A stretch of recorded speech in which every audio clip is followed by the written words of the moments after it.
So sa pag kaya mo ko na ako usang ako na ko na explain kita sa sign up.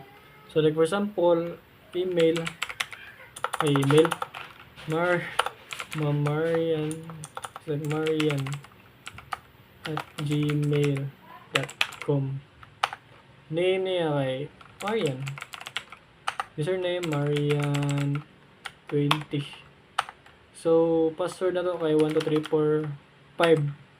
So password 12345. So atong create pin 12345. 12345.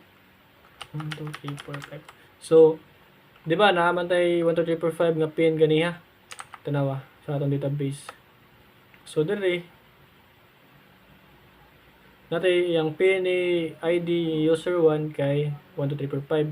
So kani nga problema tagaan na lang solusyon. Kaya kung akong logic ani kay kung unsay yang ID nga makuha, for example nag-create sa account nya matik na sa ID mataga na sa ID go mag-create.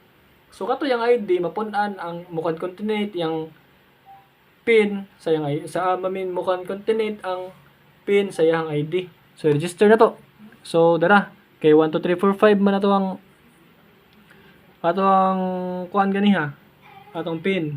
Your pin is 12345. So atong ID kay 9 na concatenate siya. So okay. So para malagyan nato siya 1 2 3 4 5 9 ay ha. Na siya 9. So nara na siya Marian diri kay naka database man. Pwede na to siya ma-update kay bawo na ana Marian. Ay, yung balance. So maki-balance anan. So di ara. Mo na natos na sud ang database mo.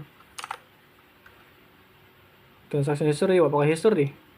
Kay wala pa man ka, kay wala pa man ka, kung mo ka, update ka dali. Tagaan ka history. Dos ko no hay. History nimo dali na kay dos amount, dos nga nag-update kasi mo cash. Yung ID kay 9, yung transaction ID mo kay 48. Yung kay receiver kay wala mo kay kuan. Pero mo transfer ka, ari kay receiver kung tagaan nimo siya. Kung si kuan kani to man iyang kuan. To yung ID ani niya. So kani tagana siya dos gikan sa tong cash kay dos sa tong cash yung may sulod tong balance sinda na to siya. So dapat na siya history dire nga ni send siya sa 29. Okay, so ato i-update yung iyang dapat na siya 2. So nara 522. That's all.